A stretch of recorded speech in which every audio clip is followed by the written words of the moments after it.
তাই সবাইকে good morning. দেখো আমি সকালবেলা ঘুম থেকে উঠে পড়েছি, তখন বাজে 8টা মেবি। তো আমি ব্রাশ নিয়ে তারপরে আমি বাইরে যাব। তো বাইরে গিয়ে আমি তোমাদের সাথে আকাশটা শেয়ার করছিলাম। আকাশটা সকালবেলা এতটাই সুন্দর লাগে, তাই ভাবলাম তোমাদের সাথে শেয়ার করে দিই। তো দেখো কি সুন্দর আকাশটা, আমার খুবই ভালো লাগে।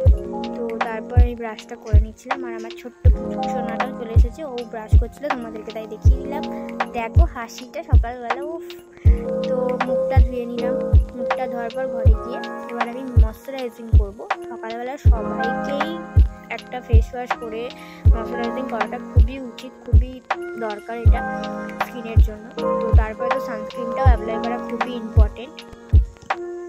আর দেখো এটা কে বলো তো, এটা আমার হলো ছোট্ট মিনির নাম হলো মিনি। আর একটা পাখি আছে, এই যে এনার নাম হলো বুলটি। এরা দুজনেই আমার খুব প্রাণের, খুব কাছের, খুবই ভালোবাসি ওদেরকে। আর এনাকেও খুব ভালোবাসি, আর এনার আমার বাবার সব থেকে প্রিয়। তো এনার নাম হলো সোনামণি। আর আমার দিদাও আলু ভেজে নিচ্ছিল, আমার বাবা বেরোবে খাবে, তাই জন্য।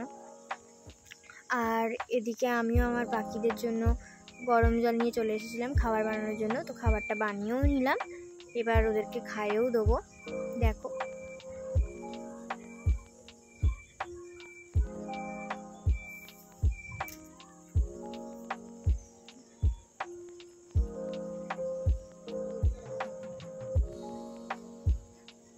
তো দেখতেই পেলে খাওয়ানো হয়ে গেল। আর ওই যে ওই পাশে এটা আমার হলো দিদান। আর ওই যে আমার বাবা বেরিয়ে গেল, আর আমার দাদুও স্নান করে চলে এসছে পুজো দেবে। তো এবার আমি আর দিদান চা বিস্কুট খেয়ে নিচ্ছিলাম। তো আর এই ফাঁকে দুজনে মিলে একটুখানি গল্প করে নিই, কারণ সারাদিন সময় পাই না, দিদান কাজে লেগে যায়, আর আমিও আমার কাজ করতে শুরু করে দিই। আর কাজ করে স্নান করে পড়তে বসে পড়ি, আর সেরকম টাইম হয় না গল্প করার। তো সেই কারণে এই ফাঁকেই প্রত্যেকদিন দুজনে মিলে একটু গল্পও করে নিই বেশিক্ষণ টাইম নিয়ে। তো তাই কারণে গল্প করে নিচ্ছিলাম। বলছিলাম যে আমাকে হেয়ার মাস্কটা লাগিয়ে দিও আগে, তারপরে আমি কাজ করব। তো দিদান বললো ঠিক আছে, তাহলে তুই হেয়ার মাস্কটা বানিয়ে নে। তো আমি হেয়ার মাস্কটা তোকে আগে লাগিয়ে দিই, তারপরে আমিও কাজ করব। তো আমিও বললাম ঠিক আছে। তো আমি সেই জন্য এবার ঝুড়িটা, দাদুর পুজো হয়ে গেলে আমি ঝুড়িটা নিয়ে তারপরে বাগানে চলে যাবো। তো বাগানে গিয়ে ফুলগুলো নিয়ে নেবো। তো তোমরা দেখতে থাকো।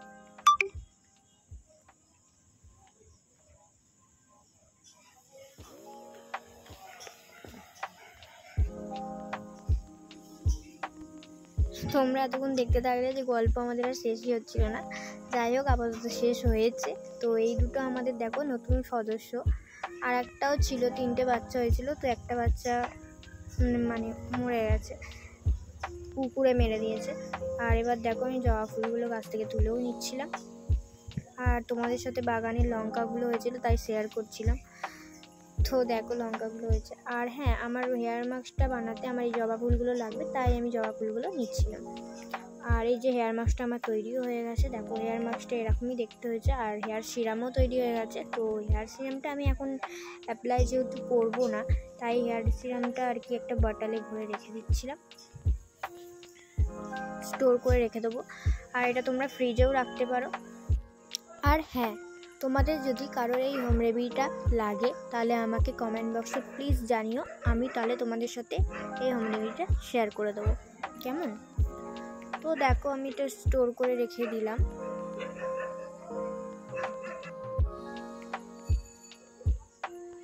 আর হ্যাঁ, আমার চুলটা এবার দেখো, আমার চুলটা কিন্তু এতটাও লম্বা ছিল না। তো আমার চুলটা ওই কাট থেকে একটু নিচে হবে ওরকম ছিল। তো আমি একটা পার্লারে চুল কাটার পর 2 বছর আগের কথা, তো আমার একদমই 1 বছর হয়ে গেছে, আমার চুলই বাড়ছিল না, চুলটা অনেকটা খারাপ হয়ে গেছিলো, লেয়ার কেটেছিলাম যেহেতু। তো তারপরে আমি আর কাটিনি, ওইভাবেই আমার চুল আমি বড় করার চেষ্টা করেছি। আর অনেকটা দেখছো বড় হয়েও গেছে। আর আমি শুধু মায়ের কাছে ডগাটা ছাড়তাম বাড়িতে, আর কিছুই না। আর তাও আমি অনেক দিন পর ডগা ছেটেছিলাম, আমি ফার্স্ট আমি কোনো ডগা টগা কিছুই ছাটিনি, তাতেই আমার চুল এতটা বড় হয়েছে। তো দেখো দিদান এবার আমাকে এটা অ্যাপ্লাই করে দিচ্ছে। তো কীভাবে অ্যাপ্লাই করছি সেটা দেখতে থাকো।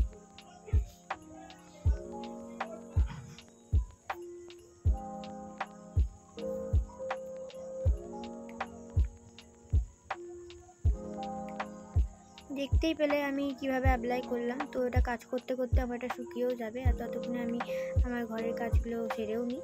আর দুদিন ধরে এত ঝড় বৃষ্টি মানে এত জোরে হাওয়া দিচ্ছিল, তো পুরো ঘরবাড়ি পুরো ধুলো ধুলো হয়ে যাচ্ছিলো। তো সেই কারণে আমাকে রেগুলারই সব ঝাড়তে হচ্ছিল, তো সেগুলোই করছিলাম। আর ওই যে আমাদের আর একটা বেডরুম হয়ে গেছে ঝাড়া। এবার জামা কাপড়গুলো গুছিয়ে নিয়েছি, এবার ঘরটা ঝাড় দিয়ে নেব।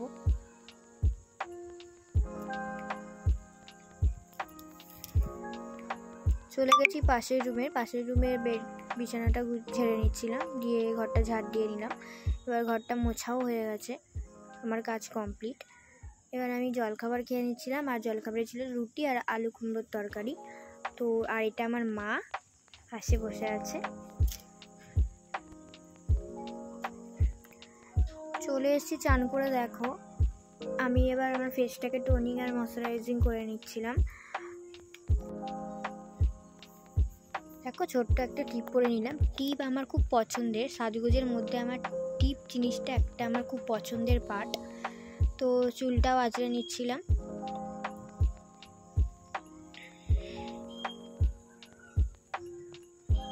এবার আমি পড়তে বসে পড়বো, পড়া হয়ে গেলে দেখা হচ্ছে। 2 hours later.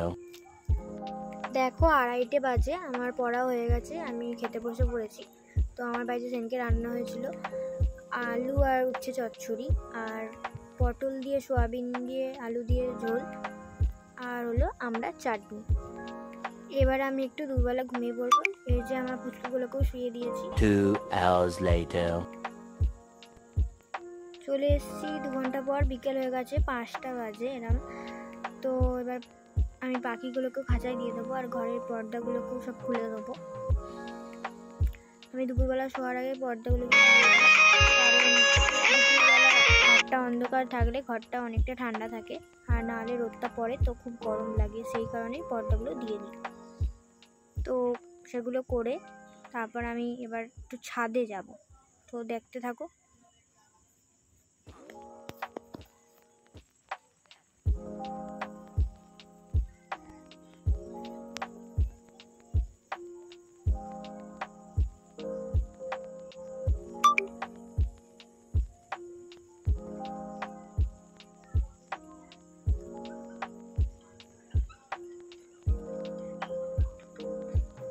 আর এদিকে আমার বাবা দেখো ভিডিওটাকে আমার ভন্ডুল করতে চলে এসেছে।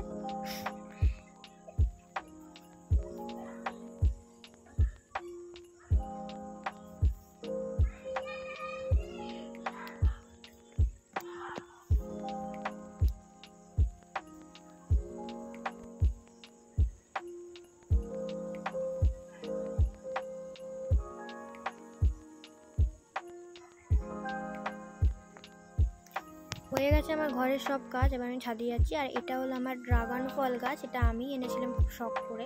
তো গাছটা অনেকটাই বড় হয়ে গেছে, আমি অনেক ছোট্ট এনেছিলাম। আমি এনেছিলাম মানে আমার এক বন্ধু এনে দিয়েছিল। তো এগুলো হলো আমার বাবার বসানো লঙ্কা চারা গাছ। লঙ্কা চারাগুলো অনেকটা বড় হয়ে গেছে। আর এটা আমাদের বাড়ির পিছনে দেখছো বাঁশবাগান, অনেকটা বড় বাঁশবাগান আছে আমাদের বাড়ির পিছনে। আর একটা নারকেল গাছ। আর বিকেলটা এতটাই সুন্দর লাগছিল, আকাশটা দেখো এখনো সূর্যটা ডোবেনি, তো দেখো এখনো দেখা যাচ্ছে। তো সেই জন্যই আমি বিকেলবেলা তোমাদের আবার ওয়েদারটা দেখাচ্ছিলাম। খুব সুন্দর লাগছে ওয়েদারটা, তো দেখতেই পাচ্ছ আকাশটা তো দারুণ লাগছিল, তো সেটাই দেখাচ্ছিলাম। আর এটা আমাদের বাড়ির মাঠ, আর ওই মন্দিরটা আমাদের পাড়ার মন্দির। হ্যালো ফ্রেন্ড, এখন ঠিক বিকেল 5:20 হবে। তো আমি ঘুম থেকে উঠে কী করলাম তোমরা তো দেখতেই পেলে। তারপর চলে এলাম ছাদে। ঘুম থেকে উঠে আর ভালো লাগে না ঘরে থাকতে, তো একটু ছাদেই আসি। বাইরে তো কোথাও যাবার সামনে মাঠ আছে, তো মাঠে যাইনি, ইচ্ছা হলো ছাদে আসতে, তো ছাদে চলে এলাম। তো দেখো আমার পেছন দিকটা বাঁশবাগান, আমাদের বাড়ির পেছনটা বাঁশবাগান। তো এখন সবাই বলবে যে ভয় লাগে বা কিছু এরকম কোশ্চেন করবে, তো এখন কিছু উত্তর দিচ্ছি না। যদি এরকম কোনো কোশ্চেন পাই কমেন্ট বক্সে তাহলে নিশ্চয়ই শেয়ার করব, এখন কিছু উত্তর দিচ্ছি না। তো যাই হোক, আজকের ব্লগটা আমি এখানেই শেষ করছি। তো আমার আজকের ব্লগটা তোমরা এনজয় করো। আবার দেখা হচ্ছে কালকের ব্লগে। কেমন? সবাই যেমন আছো, যে যেখানে আছো, সুস্থ আছো, ভালো আছো। তো দেখা হচ্ছে কালকের ব্লগে। কেমন? বাই।